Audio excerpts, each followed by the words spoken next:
Opa, tudo bom com vocês? Hoje nós vamos dar continuidade à nossa série aqui de análises de todos os discos e trabalhos da Lana Del Rey. Hoje falaremos sobre o quarto álbum de estúdio dela, Honeymoon. Deixe seu like já agora no começo do vídeo para não esquecer e se inscreve aqui no canal se não for inscrito.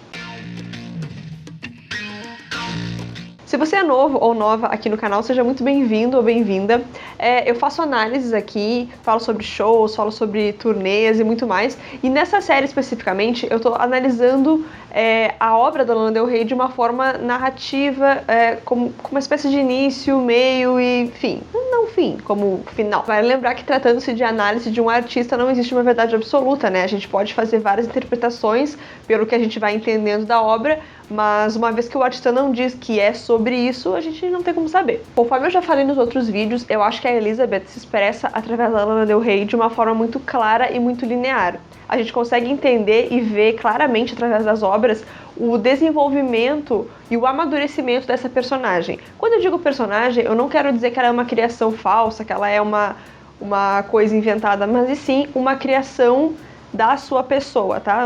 Uma espécie de forma de demonstrar os seus sentimentos, as suas aspirações, os seus anseios em uma criação com outro nome, mas que ainda expressa muito da sua personalidade. O Honeymoon, ele é o quarto capítulo, né, dessa jornada. E por mais que ele se pareça bastante com o disco anterior, o Ultraviolence, quando eu digo pareça, é no sentido de melancolia e de alguns dos temas tratados por ela em si, a gente já percebe que existe um amadurecimento muito grande em relação à Lana do disco anterior e a esta. O Ultraviolence, conforme eu expliquei nesse vídeo aqui, ele traz esse conceito de violência desnecessária, de sofrer demais sem necessidade, sofrer demais por alguém, ou por alguma coisa, ou por algum sentimento. Essa violência não precisa ser necessariamente física, tá? Ela pode ser emocional, sentimental. E os temas trabalhados naquele disco foram, além dos temas principais da persona Lana Del Rey, ela também abordou bastante esse conceito dramático e um pouco de alcoolismo também, de vícios, de ascensão à fama. A ascensão à fama ela trabalha quase sempre, né?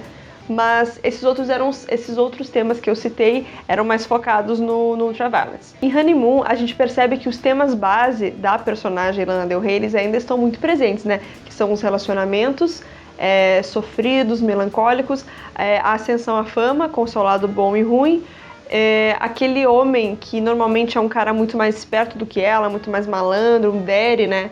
Como ela costuma dizer às vezes, e as homenagens aos Estados Unidos, né, a América em si. Esses temas, obviamente, estão presentes em Honeymoon, só que a gente percebe que ela já está mais madura em relação a eles. Ela ainda tem os seus problemas, ainda tem as suas inseguranças, mas a gente enxerga uma Lana muito mais sóbria, não só no sentido alcoólico da coisa, mas também ela consegue olhar de fora as situações que ela passa.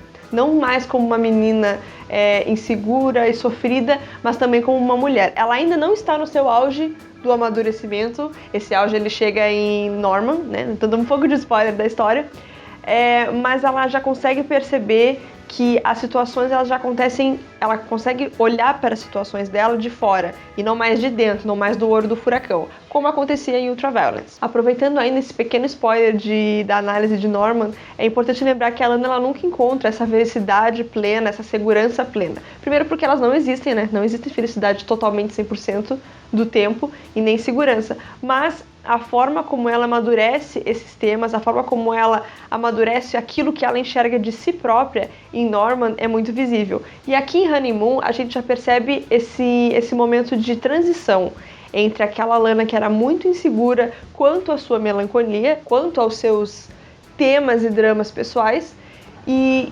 agora tudo que vem após Honeymoon, a gente consegue perceber que ela já é dona de si, ela já é dona desses seus sentimentos, ainda que eles sejam alguns sentimentos de insegurança, mas ela não tem mais vergonha deles e ela se apropria deles como sua força, como sua arte. E isso vai acontecer nos próximos trabalhos, sim, mas aqui em Honeymoon a gente já percebe totalmente esse período de transição. Aliás, o nome do disco, uma coisa que acontece em praticamente todos os trabalhos da Lana, é que a faixa título, normalmente ela representa, a música, né? Normalmente ela representa quais são os principais temas que vão ser tratados, que vão ser expostos nesse disco. Honeymoon, né, que quer dizer lua de mel, para mim é justamente esse período de transição. A lua de mel, ela transiciona entre o namoro para o casamento, e a gente não sabe o que vai vir depois. né? Se esse casamento será bom, se será ruim, se vai haver divórcio, se vai haver feliz para sempre. E essa honeymoon da Lana é justamente isso. A partir de agora, a gente não sabe o que virá pela frente. A gente sabe porque esse vídeo ele tá sendo feito muito tempo depois do lançamento. Mas olhem pra ele como se ele tivesse saído hoje, como se vocês não conhecessem Lust for Life, Norman, nem nenhum dos outros trabalhos que ela fez depois. E aquele sentimento de curiosidade do que será que vai vir de agora em diante. Como será essa nova Lana quando ela voltar dessa lua de mel, né? Desse período, dessa transição tão idealizada, né? Por ela. Conforme eu falei aqui no começo do vídeo, esse sentimento dela em relação aos seus relacionamentos sofridos, melancólicos, agora eles já têm um olhar um pouco mais irônico, um pouco mais amadurecido. Ela sofre sim, tá? Bastante ainda, mas ela já consegue perceber que existe uma vida após isso, que existe uma transição após isso, não só para ela, mas no sentido do relacionamento em si, do amadurecimento dos relacionamentos e dela diante da visão que ela tem desse eu inspiracional, né, desses relacionamentos que ela tem, seja com o cara mais velho, seja com o cara malandro, algum ex, alguma coisa do tipo. Essa coisa mais romântica, esse novo jeito de ver as coisas aparece bastante em Music to Watch Boys 2, que inclusive é uma música super irônica em relação a isso, irônica em relação a esse sofrimento dela. Terence Loves You é uma música que ainda é muito triste, ela é muito melancólica e ela tem uma referência incrível a Space Oddity, né, do David Bowie, que é justamente esse descolamento, essa separação da Terra. Então, assim, essa música ela pode ser interpretada de vários jeitos, não só de como ela separando-se do cara, ou ela separando-se dela enquanto melancólica, enquanto mais garotinha, assim, mais insegura de si. E essa separação dessa juventude, desse movimento, eu consigo relacionar bastante com essa obra do Bowie, né? O Bowie é uma das referências principais da Lana, né? E de vários outros artistas. E é muito interessante essa referência nessa música em específico. The Blackest Day e 24 também são músicas que tratam sobre isso de uma forma bem melancólica. A Blackest Day é uma das minhas músicas preferidas do disco, eu acho ela incrível. E a 24 também é bastante sofrida, eu não gosto muito, mas tem quem gosta. Outra faixa muito bonita, muito interessante é Freak. Freak pra mim ela mistura quase que todos os elementos principais da Lana, né? Porque ela tem aquele homem malvadão, aquele homem mais... que ela se sente encantada, mas ao mesmo tempo ela se sente inibida, não no sentido de que ele a inibe, mas tipo que ela sempre acha que ela está abaixo dele. Freak tem muito isso também, esses elementos meio americanos, meio seita, o clipe mostra bastante isso, os lados bons e ruins da fama. Quase todos os temas dela são bem abordados, não só no clipe, mas na faixa Freak, né? O Odd America, né, que sempre aparece nos discos da Lana, inclusive as cores principais da capa de Honeymoon são o vermelho, o branco e o azul, né, as cores da América. Eu não sei se isso é de propósito ou não, acredito que seja. Outras músicas que também aparecem bastante essa temática de América são Art Deco e Religion. Outro tema bastante recorrente nela, que eu já comentei aqui no vídeo, é essa coisa de lado bom e mal da fama. Nesse disco é totalmente ilustrado por High by the Beach, não só pelo clipe, né, que ela é perseguida por um helicóptero e ela dá um tiro nele, é muito bonitinho esse clipe, mas também por essa coisa de que agora ela já não sofre mais tanto quando se refere à fama. Ela já não tem mais aquele desespero que a gente via em Radio, que a gente via em Fuck My Way Up to the Top.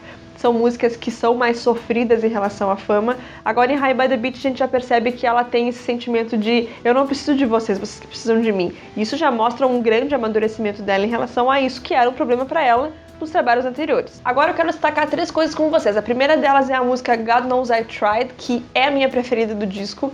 Eu acho essa música um sofrimento absurdo. E ela tem muito aquele elemento de tipo assim, olha meu Deus, eu estou tentando amadurecer diante disso, mas tá difícil, eu vou conseguir, mas tá muito difícil. E eu acho que essa música é muito mais a Elizabeth, diante de tudo isso que envolve a vida dela, a Lana, a personagem, tudo que veio com isso, e não mais a Lana em si, personagem cantando, mas eu acho que tudo que a Lana faz é sim da Elizabeth, eu acho que não são coisas separadas. Mas essa música God Knows I Try, eu acho que ela é uma das mais pessoais, assim, que a Lana já fez, assim. De um sofrimento terrível, mas também de uma esperança interessante, assim. Gosto muito. A segunda coisa que eu quero destacar com vocês é a Interlude Bert Norton, que é a Lana lendo o poema Bert Norton, do T.S. Eliot, que é um poema que fala justamente sobre transição, sobre tempo, o que vai acontecer agora, o que já aconteceu, tudo a ver com essa fase e tudo a ver com essa Lana que não tem mais vergonha do seu lado poetisa, do seu lado de gostar de poema, algo que não tinha dado certo no passado e que agora não só já dá, como, né, anos depois, hoje em 2020, já tá aí a Lana lançando livro de poesias, disco de poesias e tudo mais, algo que talvez pra época, né, quando o disco saiu, fosse algo muito longe, muito inalcançável. Esse que é legal de ver uma análise de um disco velho entre aspas, de ver como as coisas que ela meio que previu ali acabaram acontecendo. E a última coisa que eu quero destacar com vocês é a música Salvatore, que por mais que ela tenha, sim, tudo a ver com essa temática do muso, eu não gosto muito desse termo porque é meio tosco, mas assim, do muso inspiracional dela, dessa vez é um italiano, é um cara bandido, é um cara totalmente tudo a ver com todos os outros caras que ela já falou nas músicas, só que dessa vez ambientado na Itália. Eu podia ter falado de Salvatore no começo do vídeo, né, ali no bololô das músicas românticas, mas eu destaquei porque é que eu gosto mais e vamos aí. O disco ele termina com duas faixas muito interessantes, tá? A primeira delas é Swan Song, né, Canção do Cisne, que é uma música que é total tom de despedida. Ela fala basicamente sobre, a partir de agora nós vamos deixar isso e vamos viver felizes para sempre, nunca mais vou cantar, você nunca mais vai trabalhar. Aí entram várias interpretações possíveis dessa música. Pode ser ela e o seu amado indo se aposentar, indo viajar. Pode ser os dois indo morrer, é um troço meio Romeu e Julieta. Pode ser esse eu e você, pode ser ela com o seu eu do passado, a Elizabeth e a Lana. Pode ser ela com o seu eu do futuro. Eita, gente, pode ser muita coisa. É uma música muito interessante porque ela abre para muitas interpretações. E o disco termina em si com Don't Let Me Be Misunderstood, ou foi de Bon Jovi aí, e que é um cover da Nina Simone e completa ainda mais aquela teoria de que Ultraviolence e Honeymoon são o mesmo disco em perspectivas diferentes, porque no Ultraviolence também já tem uma versão de uma música da Nina Simone, que é The Other Woman, também sofrida, também numa versão da Lana que ficou muito interessante, e agora Don't Let Me Be. Honeymoon é um disco muito interessante, é um capítulo muito importante nessa história da Lana, inclusive nas primeiras vezes que eu escutei, na época que saiu, eu gostei muito, principalmente dessas músicas que eu destaquei aqui, mas eu não tinha entendido muito bem o conceito dele quando eu ouvi ele sozinho. Foi só quando eu comecei a estudar mesmo a obra da Lana que eu entendi o quão grande ele é, quão importante ele é. Engraçado que o Honeymoon, eu sempre coloquei ele, não em último na minha lista, mas tipo assim, o que eu menos amava. Eu colocava o Lust antes dele. Mas engraçado que agora, analisando o conceito dele e preparando um pouquinho do trabalho de Lust, eu já falei de Lust aqui, mas não do jeito que eu tô falando desse jeito aqui, então não sei se eu vou refazer o vídeo ou não sei o que eu tô pensando. Mas depois que eu entendi melhor, hoje em dia no meu ranking eu subi o Honeymoon e agora o Lust for Life tá em último. O que é uma injustiça terrível, porque eu amo o Lust for Life, mas é que diante dos outros que eu amo muito mais, acaba que ele fica por último. É difícil, ela não tem nenhum disco ruim, pelo menos até hoje. E acho que vai continuar não tendo. Pessoal, vocês gostam de Honeymoon? Vocês já tinham pensado nessas interpretações desse disco? Deixa aqui nos comentários qual é a música preferida de vocês e o que vocês acharam dessas interpretações todas. E me contem as de vocês também, tá? Tchau!